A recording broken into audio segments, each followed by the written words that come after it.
خالی مکانوں کو توڑ کے اندر سے چیزیں چرانا اور قتل و غارت کرنا، اس کے پیچھے محرکات کچھ اور تھے، وہ باہمی نفرت نہیں تھی. تو میں یہیں پہ اس بات کو ختم کرتا ہوں، میرا خیال ہے ٹائم بھی میرا ختم ہو رہا ہے. تو میں چاہوں گا کہ اس کو پھر ہم آگے بھی جب سوال جواب آئیں تو اس کو فردر کروں گا، لیکن جو اصل ہمارے ہاں صورتحال ہے وہ یہی رہی. بہت شکریہ.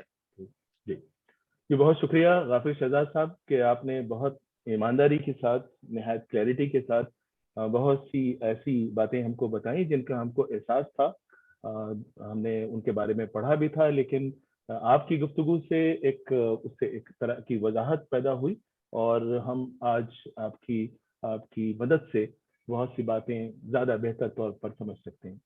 تو خواتین و حضرات، اس وقت جیسا کہ ابھی غافر شہزاد صاحب نے بھی حوالہ دیا، کئی ناولس یاد آتے ہیں. عام طور سے کہانیوں کی باتیں زیادہ کی جاتی ہیں کیونکہ وہ چھوٹی ہوتی ہیں، آسانی سے ان پہ بات ہو جاتی ہے. آگ کا دریا ایک اہم ناول ہے. ہمارے ساتھ اس وقت کوہلی صاحب ہیں، ان کے دوست عبداللہ حسین صاحب کی ناول اداس نسلیں، خدیجہ مستور کا ناول آنگن، اور انتظار حسین کا بستی اور تذکرہ جس کے بارے میں ابھی بات ہوئی، یہ تقسیم کے برسوں کے بعد لکھے گئے. اور آگ کا دریا تقسیم کی نفسیات کا انکار ایک ایسے طریقے سے کرتا ہے جس کے سامنے کوئی انسان کسی دلیل کی شاید ہمت نہیں کر سکتا ہے. تو 1947 اور 1950 کے درمیان شائع ہونے والے ناولوں میں قرۃ العین حیدر کا میرے بھی صنم خانے، عزیز احمد کا ایسی بلندی ایسی پستی، اور محمد احسن فاروقی کا شام ابد، یہ ایک نوسٹلیا کا حوالہ دیتے ہیں، ایک غیر پسند معاشرے اور تہذیبی منظرنامے کو اپنا موضوع بناتے ہیں. لیکن ان میں زیادہ زور جو مخلوط اسالیب زندگی تھی اور جو قدریں تھیں ان پر ملتا ہے. فسادات پر یہ توجہ نہیں کرتے، تشدد پہ یہ توجہ نہیں کرتے، لیکن منٹو بہت ایمانداری کے ساتھ جو دہلا دینے والی، ہلا دینے والی چیزیں ہیں ان پہ توجہ کرتے ہیں. اور یہی وجہ ہے کہ منٹو کی جو کہانیاں ہیں وہ جتنی شدت کے ساتھ ہم کو تقسیم کی یاد دلاتی ہیں وہ کسی اور طریقے سے ممکن نہیں. کئی بار مجھے لگتا ہے کہ ہو سکتا ہے کہ باقی ساری باتیں پیچھے چلی جائیں اور کچھ دنوں کے بعد ہم تقسیم کو صرف اور صرف منٹو کی نظر سے ہی نہ دیکھنے لگیں. اگر ایسا ہوگا تو کوئی بہت اچھی بات نہیں ہوگی. لیکن سچ یہی ہے کہ جتنی شدت کے ساتھ وہ چیزوں کو دیکھتے ہیں، تشدد کو دیکھتے ہیں، اور وائلنس جو ہوا اور جو تباہی بربادی ہوئی کوئی اور نہیں دیکھتا ہے. یاد رکھنے کی بات یہ ہے کہ ٹھنڈا گوشت اور کھول دو جو کہ ماسٹر پیسز ہیں، یہ دونوں کہانیاں تقسیم کے دوران لکھی گئیں اور اس کے فوراً بعد چھپیں. دونوں کہانیوں پر مقدمے چلے اور کہانیوں سے زیادہ مقدموں پر بات ہوئی. اور یہ بھی ہم کہہ سکتے ہیں کہ مقدموں کی وجہ سے بھی کہانیاں ان لوگوں تک پہنچ گئیں جو ادب میں دلچسپی نہیں رکھتے تھے. لیکن شاید مقدمے دائر نہ ہونے کی وجہ سے منٹو کی کتاب سیاہ حاشیے زیادہ توجہ میں نہیں آ سکی.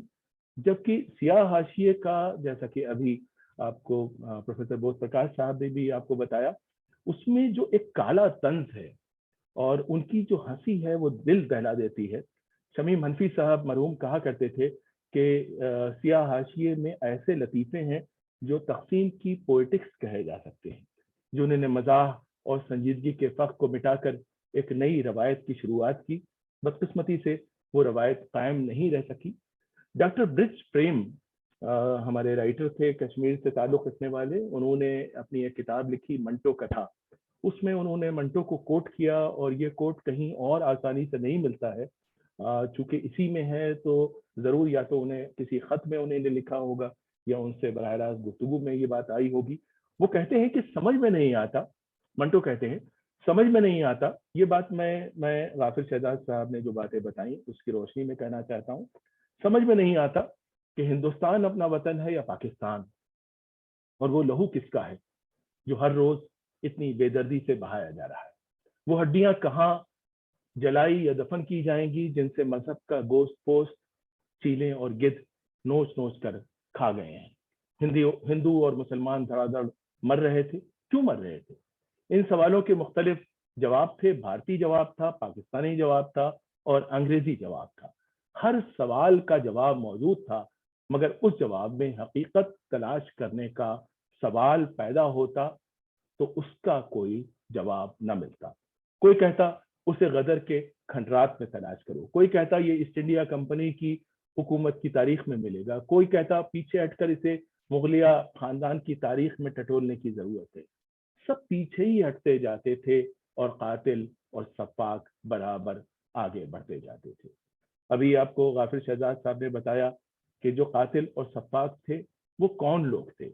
عام طور سے جب یہ کہا جاتا ہے کہ دونوں برابر کے ذمہ دار تھے, تو اصلی بات یہ ہے کہ دونوں کے مجرم ذمہ دار تھے اور وہی ذمہ دار تھے. قائدین بھی ذمہ دار تھے, لیکن یہ صرف زیادہ تر کرمنل ایکٹیویٹیز ہوئیں, اور بقول فیض صبح آزادی کے ساتھ پھیلنے والا جو اجالا تھا, انہیں مجرمانہ حرکتوں کی وجہ سے ایسا داغدار ہو گیا کہ اب اس پر شرم آتی ہے, جس نے ہمارا اور حال اور مستقبل بھی داغدار کر دیا. بدقسمتی کی بات یہ ہے کہ بٹوارے کے دوران جو آتش فشاں پھٹا فسادات کی صورت میں, اس کا علاوہ ابھی بھی رشتہ رہتا ہے. دونوں ممالک میں آج بھی بہت سے لوگوں کو کئی ہولناک اور انتہائی بھیانک تجربات سے اکثر و بیشتر بلکہ بیشتر گزرنا ہی پڑتا ہے. لیکن کیا ہمارا 75 سال کا تجربہ منٹو جیسا گہرا طنز پیدا کر پایا؟ کیونکہ روز روز کا بٹوارا اب ہمارے لیے ایک عام بات ہو چکا ہے. جس طرح سے ہمارے دانشور اور ہمارے ادیب اس وقت سن ہو گئے تھے, مجھے لگتا ہے کہ ہمارے عوام بھی اب تشدد کو برداشت کرتے کرتے ایک طرح سے سن ہو چکے ہیں. منٹو کے لیے وہ ایک عام بات نہیں ہوا تھا. ہمارے بٹوارے کے پیچھے یقیناً ایک بہت ہی تکلیف دہ سیاسی, تاریخی اور سماجی پس منظر ہے. ایسا ہے کہ اس پر ٹالسٹائی ایک نہیں 10 بار وار اینڈ پیس لکھ سکتے تھے, لیکن صاحب ٹالسٹائی کو لایا کہاں سے جائے؟ منٹو ہمارے ٹالسٹائی ہو سکتے تھے, لیکن وہ وقت سے پہلے ہمیں چھوڑ کر چلے گئے. سوال یہ ہے کہ بٹوارے کا قتل عام, اور میں چاہتا ہوں کہ اس پہ ہم توجہ زیادہ کریں. بات کے دور پہ بات اکثر ہوتی ہے, لیکن صرف بٹوارے کے دور کی اگر بات کی جائے تو بٹوارے کا جو قتل عام اور دہشت اور اس کا درد, کیا ایک ایسا ڈراؤنا خواب ہے جس کو ہم کبھی کبھی یاد کر لیتے ہیں, یا وہ بھی سال کے بدلتے موسموں کی طرح ہماری آب و ہوا کا حصہ ہے کہ جب بھی 14 اگست آئے گا, 15 اگست آئے گا, اس کو کبھی کبھی سرکاری طور پر یاد کر لیا جائے گا تاکہ دشمنی کے شعلوں کو ہوا ملتی رہے؟ شاید کئی لوگ اس بات کا شدت کے ساتھ انکار کرنا چاہیں گے, کیونکہ یہ احساس نہ تو ان کا اپنا تجربہ ہے اور نہ ہی وہ کسی دوسرے کی اندرونی داخلیت سے امپیتھی کی کوشش کرتے ہیں. اس پر ابھی یاد آیا کہ ابھی حال میں, یعنی کہ چند دن پہلے 15 اگست کے موقع پر ہمارے نیشنل میوزیم دہلی نے بٹوارے کے موضوع پر ایک پیشکش کی, ایک بالواسطہ دعوت اس حقیر فقیر کو کی, اور جب پیشکش کی اسکرپٹ ارباب مجاز کے حوالے کی گئی تو اس میں اختر الایمان کی نظم داسنا اسٹیشن کا مسافر بھی تھی. لیکن مزے کی بات یہ ہے, بلکہ افسوس کی بات یہ ہے کہ وہاں کسی کی بھی یہ بات سمجھ میں نہیں آ سکی کہ اس نظم کا تقسیم سے کیا رشتہ تھا, کیونکہ نہ تو اس میں قتل خون نظر آ رہا تھا, نہ اس میں رونا چلانا تھا, کیونکہ نظم میں جو پیش کیا گیا رشتہ تھا, ایک نازک سا رشتہ, وہ ان کے تجربے کا حصہ نہیں تھا, تو وہ قابل اتنا بھی نہیں تھا. چنانچہ اس نظم کو اس پیشکش سے ہٹا دیا گیا. وہ نظم میں آپ کی خدمت میں پیش کرنا چاہوں گا مختصراً, تاکہ آپ یہ سمجھ سکیں کہ اس نظم میں ایسا کیا تھا جو ان کی سمجھ میں نہیں آ سکا, لیکن وہ ہمارا درد تھا. تو اختر الایمان کی نظم داستان اسٹیشن کا مسافر اگر آپ نے نہیں پڑھی ہے تو میں بتانا چاہوں گا کہ بٹوارے کے سانحے کے نتیجے میں ایک بکھر چکے سماج کے ان کہے درد کی ایک ننھی سی جھلک, زیادہ بڑی جھلک نہیں, بہت ننھی سی جھلک اس کہانی کے ذریعے فلم کے فلیش بیک کی طرح ہم کو نظر آتی ہے. وہ فلموں کے لیے بہت زیادہ لکھتے تھے, اور نتیجے میں ان کی شاعری میں بھی یہ جو فلیش بیک کی ٹیکنیک ہے, جو کہ بیسیکلی فلمی ٹیکنیک ہے, اس کا عکس ہم کو نظر آتا ہے. تو ہوتا یہ ہے کہ اس نظم کے داستان اسٹیشن پر گاڑی رکتی ہے, تو ایک نیا مسافر ٹرین میں آتا ہے. شاعر کو نہیں معلوم کہ یہ کون سی جگہ ہے, چنانچہ شاعر کے پوچھنے پر نیا مسافر بتاتا ہے اسٹیشن کا نام داسنا.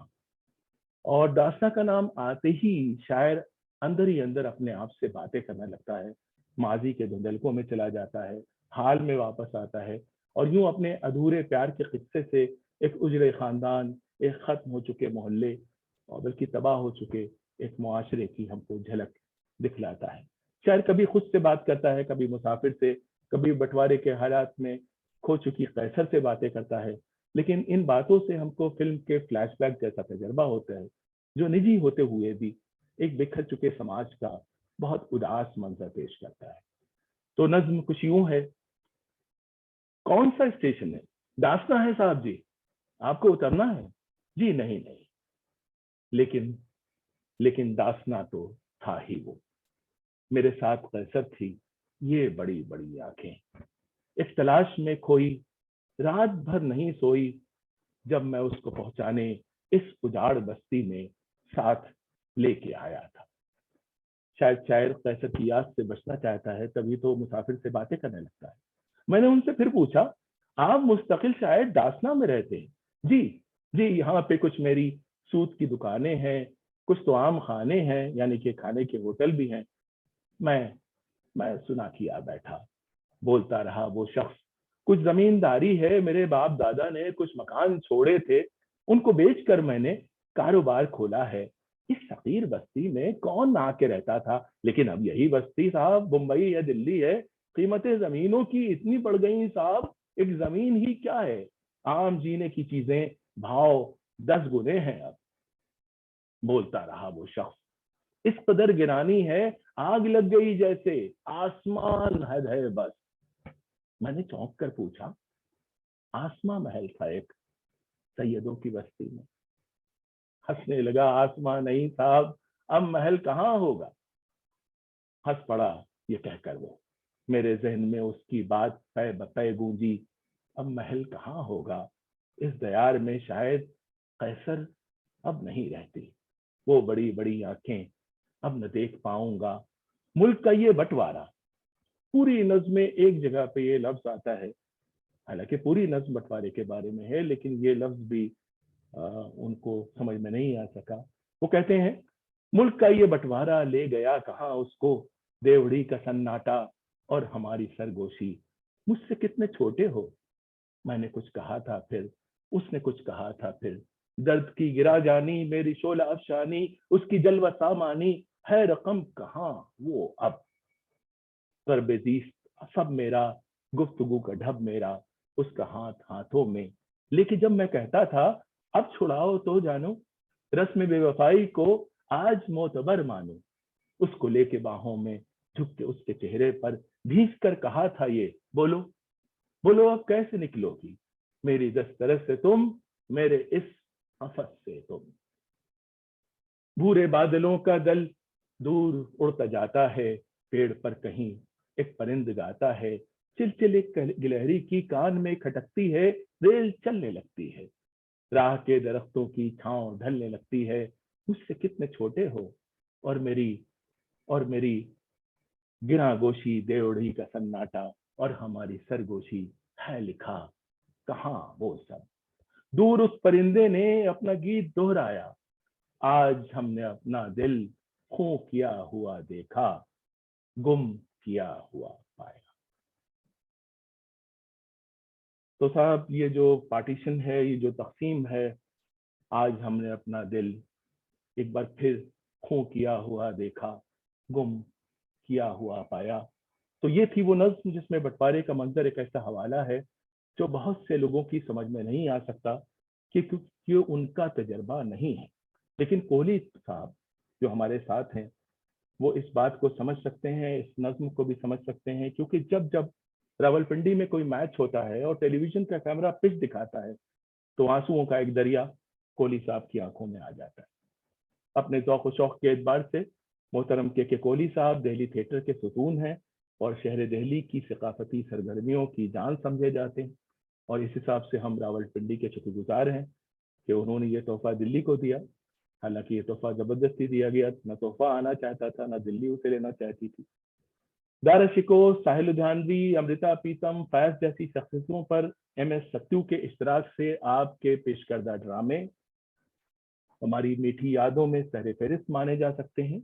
آج کے مقررین میں غالباً وہی ایسے شخص ہیں جنہیں بٹوارے کے موضوع کا نجی تجربہ ہے، کیونکہ تقسیم کی وجہ سے 5-6 سال کی عمر میں انہیں اپنے بزرگوں کی سرزمین کو چھوڑ کر دہلی آنا پڑا، اور یوں ہجرت کا درد انہوں نے ساری زندگی سہا، بعد میں تخلیقی طور پر یہی تجربہ ان کی مشہور پیشکش بچھڑے پانی کی بنیاد بنا۔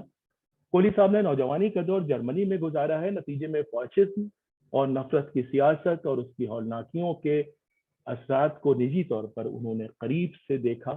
چنانچہ اس تجربے نے بھی کوہلی صاحب کو ایک زاویہ دیا ہے جس نے تمام زندگی انگلی پکڑ کر انہیں چلایا، اور ان کی تخلیقی کوششوں کا یہ مرکز و محور بھی کہا جا سکتا ہے۔ اوور ٹو کے کوہلی صاحب۔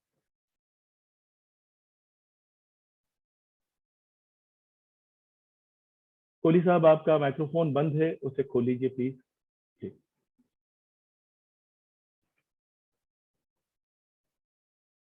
جی آپ کا مائکروفون بند ہے، اسے اسکرین پہ ٹچ کیجیے، وہ کھل جائے گا۔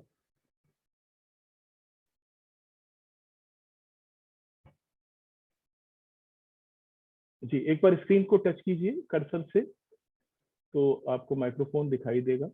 جی کھل گیا۔ جی جی جی جی جی جی Can you hear me? جی جی جی clearly. Thank you, Danish sir. Friends, good morning to you across the seas and on the subcontinent. Good evening, sirs. At the outset, I must concede that I am the least qualified person among these distinguished panelists around me. I'm not an academician. My area is performing arts.